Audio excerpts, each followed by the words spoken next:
তুমি কি জানো অন্যকে ঘৃণা করতে করতে মানুষ নিজের জীবনটাই নষ্ট করে ফেলে?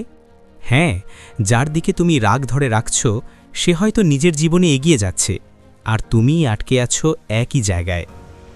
আজ একটা সত্যি শুনে নাও, ঘৃণা কখনো কাউকে জেতায় না, শুধু সময় আর শক্তি নষ্ট করে। জীবনে এগোতে চাইলে অন্যের ভুল নিয়ে ভাবা বন্ধ করো, নিজের উন্নতি নিয়ে ভাবা শুরু করো। কারণ সফল মানুষরা প্রতিশোধ নেয় না, তারা নিজেকে এত উন্নত করে যে পৃথিবী নিজেই তাদের সম্মান করে। যখন তুমি অন্যের বিরুদ্ধে রাগ ধরে রাখো তখন তুমি নিজের মনকেই দুর্বল করে দাও, আর যখন তুমি নিজের লক্ষ্য নিয়ে ব্যস্ত থাকো তখন নেতিবাচক মানুষ নিজে থেকেই দূরে সরে যায়।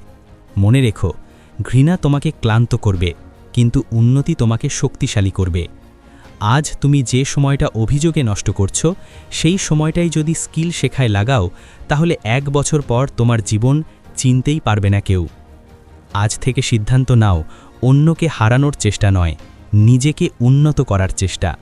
কম কথা, বেশি কাজ, কম রাগ, বেশি ফোকাস, কম অভিযোগ, বেশি অ্যাকশন। নিজের ভবিষ্যৎ তৈরি করো, কারণ তোমার সাফল্যই হবে সবচেয়ে বড় উত্তর। ঘৃণা ছেড়ে দাও, নিজের উন্নতির দিকে ফোকাস করো, কারণ তোমার জীবন বদলানোর দায়িত্ব শুধু তোমারই। আর এমন শক্তিশালী মোটিভেশন পেতে এখনই লিমিট ব্রেক বাংলা চ্যানেলটি সাবস্ক্রাইব নাও করো। লিমিট ব্রেক বাংলা, নিজের সীমা ভাঙো, নিজের সেরা সংস্করণ তৈরি করো।